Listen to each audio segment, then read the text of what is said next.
கேட்டுக்கொண்டிருக்கும் அனைவருக்கும் என்னுடைய வணக்கங்கள். என் பெயர் ரிஹான் பிரசாத். நான் 3ஆம் வகுப்பு படிக்கின்றேன். நான் பேசப் போகிற தலைப்பு நவீன தொழில்நுட்பத்தில் விவசாயம் வளர்ப்போம். விவசாயம்தான் நம் இந்தியாவின் முதுகெலும்பு. கிராமங்களே விவசாயம் செய்வதில் முதல் இடம் பிடிக்கிறது. குறிஞ்சி, முல்லை, மருதம், நெய்தல், பாலை என்று நிலங்களை 5 வகையாக பிரித்து நிலத்துக்கு ஏற்றவாறு விவசாயம் செய்தனர். காலை மாடுகளை பூட்டி ஏர் உழுது நடவு பணிகளை செய்து கையால் அறுவடை செய்து களத்து மேட்டில் அடித்து நெல்லை பிரித்தெடுத்தனர். இதற்கு அதிக நேரமும் அதிக வேலையாட்களும் தேவைப்பட்டன. ஆனால் இக்காலத்தில் வேலையாட்கள் கிடைப்பதில்லை. ஆனால் நவீன தொழில்நுட்பத்தில் விவசாயத்தில் பல மாற்றங்கள் ஏற்பட்டுள்ளன.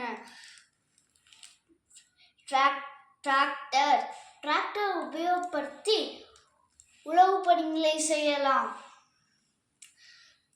அறுவடை செய்ய பல இயந்திரங்கள் வந்துள்ளன.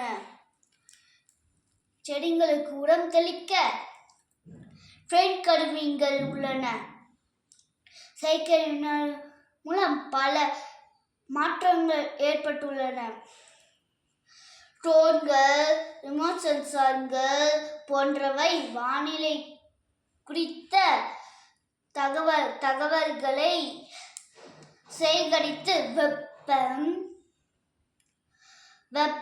மழை, மண் ஈரப்பதம் போன்ற முக்கிய செய்திகளை வழங்குகிறது. பாடி சென்சார்கள் மூலம் கால்நடைகளுக்கு ஏற்படும் நோய்களை முன்னரே கண்டறிய உதவுகிறது. ஸ்மார்ட் போன்கள் மூலம் நீர்ப்பாசன முறையை கட்டுப்படுத்த முடியும். இது போன்ற பல கருவிகள் தொழில்நுட்பத்தில் வந்துள்ளன. ஆனால் பல உழவர்களுக்கு இதை பற்றி தெரியவில்லை. அவர்களுக்கு நாம் அந்த தகவலை விவசாயத்துக்கு கொண்டு சேர்த்தால் விவசாயம் வளரும், நம் நாடும் வளர்ச்ச நாடாக ஆகும்.